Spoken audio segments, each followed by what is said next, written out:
ba pare moom wax na loo boobu dama lay wax comment l'amalgame lu mu amee ci Mame Mbaye Niang. xam nga dafa ne conseil constitutionnel tey bu la neexee tey mën ngaa def sa photocopie yóbbu ko nee leen téye leen en attendant ma dem utiliser ba pare mu ne Ousmane Sonko mënul déposer 7 documents ci 9 parce que moom dafa jàpp ni 9 lañ ko laaj moom Mame Mbaye Niang lu mu xam Ousmane Sonko amul 2 documents mooy maanaam de la CDC. Et aussi comment DGE moom moo wax ni que moom mën na nit mën na photocopier carte d'identité am jox ko ne en attendant mu dem uti yeneen moom moo ñëwaat Mame Mbaye Niang ne leen vous croyez que Ousmane Sonko mën na am 7 documents si ay 9 sur 9 ba pare ñu valider candidature am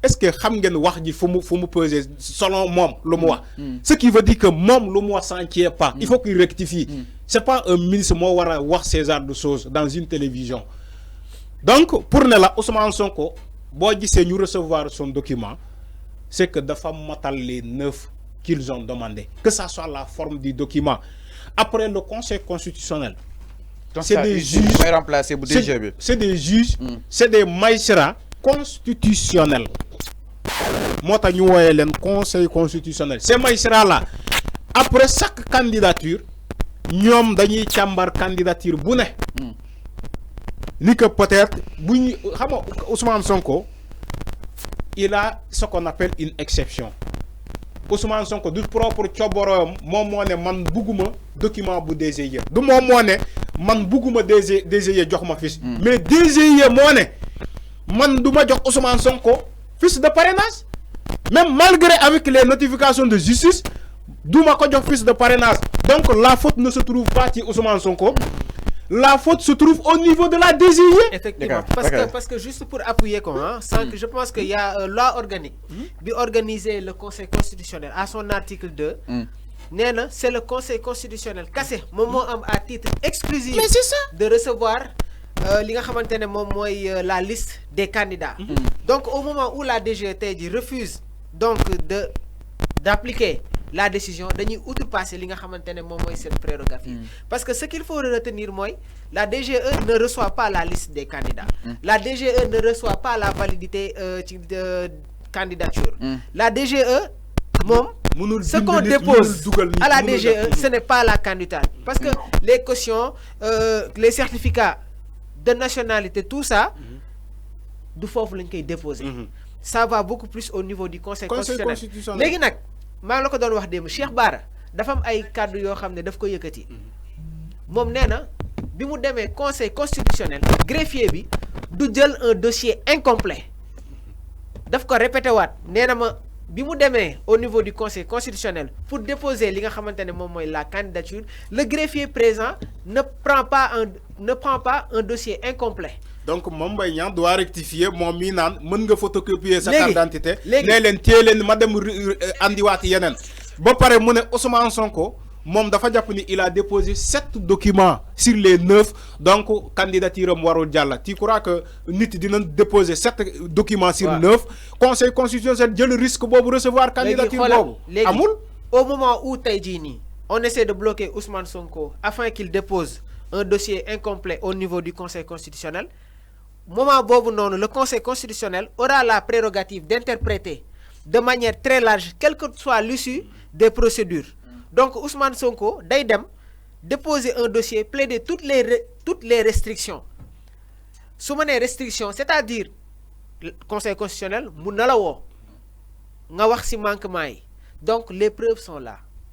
donc conseil constitutionnel mën na woo Ousmane Sonko mën na woo les avocats d'Ousmane Sonko. Ousmane Sonko va déposer plaider toutes les restrictions contre lui pour un dossier incomplet. Alors au finish, c'est le Conseil constitutionnel qui aura la prérogative d'appliquer dans son ultime conviction, apprécier la recevabilité, la validité incontestable de cette candidature. Le dossier de Ousmane Sonko est un dossier exceptionnel. Parce que tey jii nii Sénégalais yi yaakaaroon nañ ñoom fàtte woon nañ sax il y a le parrainage des élus mais aujourd'hui si le dossier est complet c'est-à-dire que Ousmane dafa dem jël député yi. non mais loolu laa def xam nga Ousmane Sonko il n'est pas mais li wóor ba wóor mooy le dossier est complet léegi nag concernant les 9 pièces moom su ko neexoon mu bañ a dem si beneen parrainage bi dem sur le parrainage populaire xam nga pour lan parce que DGE su fekkee dafa refuser jox ko fiche de parrainage la Sénat ordonné DGE ñu refuser Sénat jëlul la responsabilité jox ko ñoom am nañu la possibilité de faire des fiches de parrainage conformes à ce que l'article bi constitution bi wax sur le code électoral. mais équipe Sénat bu bees bi nga ma fiy taxawaayam boobu tey mais Fallou, il faut revenir à la réalité. Il faut revenir à la réalité. Bi DGE refusé joxe fiche yi Sénat dañu jëloon seen disposition pour remettre les fiches de parrainage l'équipe de Doudou Ndir au mandataire Ayib. ok Quelque temps après, il y a eu des substitutions. Quand il y a substitution, nous avons yaakaar ci ñi nga xam ne. C'était prévisible. Bien vrai qu'ils ont été bien reçus ci Sénat, obligation la, mais est-ce que jël nañu fiche yi waxee ko xam nga démb maa la doon wax ordonnance d'un juge du ay caaxaan. Fallu am na fu dëkk di toll cadre juge mooy gën a kawe cadre président. Looloo tax démb ma ne la le conseil constitutionnel ñoom dañuy jouer instant bi nii le rôle d'État parce que les enjeux sont énormes actuellement. Ça dépasse la candidature de Ousmane Sonko, ça va au-delà de tout ça. Mais par contre, quand une ordonnance a été donnée ñu war ko appliquer, ça cause problème. Léegi nag si restriction yi nga xam ne maa la ko doon wax au niveau du conseil constitutionnel du am débat parce que Habib les déplacements qu'il faisait, c'était juste pour mettre l'État à nu. Les preuves sont là. Bini pour mettre Clédor. Image yaa ngi fii. C'est des preuves. ñu ne huissier bi constaté ko ba tey. Image yaa ngi fii. Huissier bi taxaw. Et fu ñu mënti dem ñu bloqué leen dañuy interpeller le conseil constitutionnel. Loolu moo tax ma ne la Fallou si le conseil constitutionnel fait de la haute politique def li nga xamantene mom moy la droiture du droit appliquer ko Ousmane Sonko waruñu ko baré mu nek président sur les élections 2024 légui nak attention il y a autre chose la candidature de Bassirou Diomaye Faye Bassirou mom fofu mom amul peut-être dara luñ fay tiit légui nak am na ñoo xam ne dañuy poser des questions nan est-ce que la dissolution du parti dinañ accepter sa candidature mi ngi prison. La dissolution du parti n'a rien à voir. La dissolution du parti n'a rien à voir avec la candidature. Bassirou, effectivement, si tout est en règle, nous comptons le décompte concernant les parrainages, ça ne doit pas être un problème. Il doit être candidat sur les élections là. Ah oui, il faut. Si nous dans les règles, les droits bi wax ak li constitution bi wax mais on doit valider la parce candidature de dossier complet la fa yobbu dossier complet Nelson Mandela amna attestation amna leppam c'est que dama lay wax ben affaire bu simple de la candidature man lima xawa jaaxal man lima xawa jaaxal si doxalinu CDC peut-être déjà romu nen état bobu non mais CDC Bassirou Diomaye Faye ak Ousmane Sonko ñoo bokkoon li nga xam ne rek mu di parti li ñu toppee Ousmane Sonko ñu amal wàllu jonction jëmale si Bassirou Diomaye Faye lan moo tax ñu nangoo jox Bassirou Diomaye Faye attestation Sonko nangu ñu ko jox attestation parce que man je pensais que ni Bassirou Diomaye Faye allait être bloqué jëmale si li nga xam ne mu di caisse de dépôt et de consignation allez-y. xam nga Bassirou Diomaye Faye nit ñi dañuy manipuler nit ñi. Bassirou Diomaye Faye le fait d'être en prison n'empêche rien la candidature de Bassirou Diomaye Faye. Le cas de Nelson Mandela. Bien sûr. Mais Khalifa Sall. Ouais, Khalifa Sall. Khalifa Sall était maire en étant en prison. Ouais. Barthélémy Diaz étant député. Effectivement. En étant en prison. Aussi, les gars aussi, comment Bassirou Diomaye Faye valider cette candidature là, c'est le synonyme de la liberté. Comment Bassirou Diomaye Faye va bénéficier d'un temps d'antenne à la RTS. Comment Bassirou Diomaye Faye n'a pas un dossier définitif. Ken juge ou Bassirou Diomaye Faye. Bassirou Diomaye Faye amul un procès bu ñu def ci mom. Il juge ce qu'on appelle une présomption d'innocence. À tout moment mën na génn kaso. Donc kooku ku ñuy wax ni que ken mënu ko xagn nek candidat. Il est plus il est clean comme tous les candidats. Donc Bassirou Diomaye Faye tay bu ñuy naan ni que Bassirou Diomaye Faye woy mais Bassirou Diomaye Faye c'est pas la même candidature que Ousmane Sonko. Il faut que vous sachiez. Bassirou Diomaye Faye a déposé un parrainage citoyen. Ousmane Sonko a déposé un parrainage des députés. Non, maintenant, en tout cas, même Amadouba, Bouy déclaré qu'il a 4 millions de parrainages citoyens. Il a déposé un parrainage des députés. Donc, ce qui veut dire que. Il n'a pas dit il n'a pas dit ça. Non, c'est que même si. Il n'a pas dit ça. Oui, en tout cas,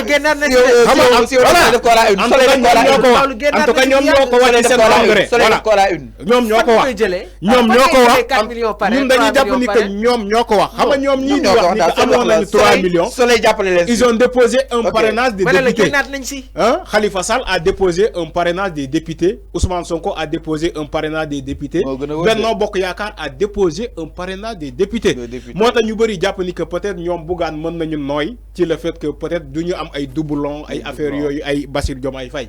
D'accord. Moi dama né la Bassirou Diomaye Faye, que ça soit Bassirou Diomaye Faye, que ça soit Ousmane Sonko, sen candidature man gisuma lu koy téré nek candidat comme tout le monde. Wa deug fa Yalla bo waxé deug sans manipuler, dama japp ni que ñom ñep mën nañu bok élection. Ousmane Sonko, même le parrainage bu mu déposer des députés, Ousmane Sonko, du mom mo né du dem DGE outil comment adresse une fiche de parrainage. DGE mo taxaw né du ko jox même malgré toutes les décisions de justice qui ont été données. Bon, nous notifions que c'est supérieur, le greffier. Bon, excusez-moi, je vais revenir parce qu'il a accaparé la scène hier soir en disant que oui. Non, ce qu'il a dit, il faut que nous rectifions quoi. Il faut que nous rectifions ce qu'il a dit. C'est pas ça, ça ne se passe pas au Sénégal comme ça. L'article 34 monnaie, les décisions de justice doivent être appliquées. Bon, l'article 47, je crois, l'a dit. Maintenant, quand Mambayan nous dit que oui, Ousmane Sonko, nous ne pouvons pas le fichier électoral parce que dafa wara am ay commission ak benen procédure ñu statuer wu ju mëna tax Ousmane Sonko ñu duggal ko ci parce que le greffier comment le préfet mo mëna organiser ces commissions là pour ñu duggalat Ousmane Sonko ci le fichier électoral alors que loi électorale le code électoral moné les décisions de justice sont applicables dar. Moi, madame, mënul xaar. Immédiatement. Arfan, immédiatement. Concernant Miroum radiation, 15 secondes. Gis nga le juge, après avoir confirmé ce que le juge Sabassi Faye a dit, si formalité de radiation, il faut confirmer cette théorie de la connaissance acquise, bi ñu doon développer mënatul woon continuer. Lolu c'est très important tamit pour sénégalais xam ko donc Mame Mbaye Niang man je veux même pas parler sax si cas mais bi leer ba leer mooy démb biñ ko dégluwee mu wax kilifa gi est-ce que xawul juum si benn non dafa juum loolu laay wax ni dafa juum c'est-à-dire que code électoral xam nga moom dafa doon citer ay constitution les lois les règlements ba bu mu ñëw en dernière position sur le code électoral, d'accord. Mais code électoral, il s'agit ici du code électoral. Le Conseil constitutionnel, c'est le code électoral. L'affaire de Ousmane Sonko sur la radiation, c'est le code électoral. Donc, code électoral, les décisions de justice sont à appliquer immédiatement.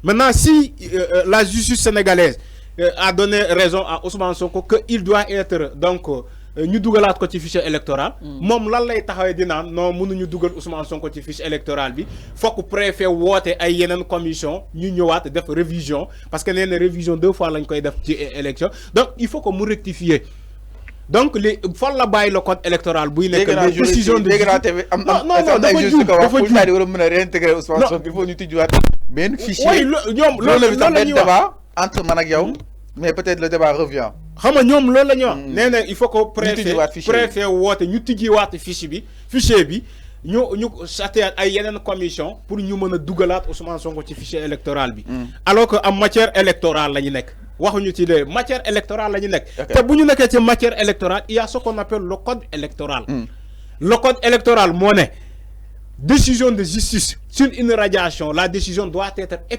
appliquée immédiatement. Moi, madame, warul xaar. Parce que il y a ce qu'on appelle urgence. Urgence, bien moi, madame, Ousmane Sonko, il concourit à ces élections. Il a ce qu'on appelle des libertés fondamentales. Il a des droits fondamentaux sur ces élections. Donc, les droits d'un candidat.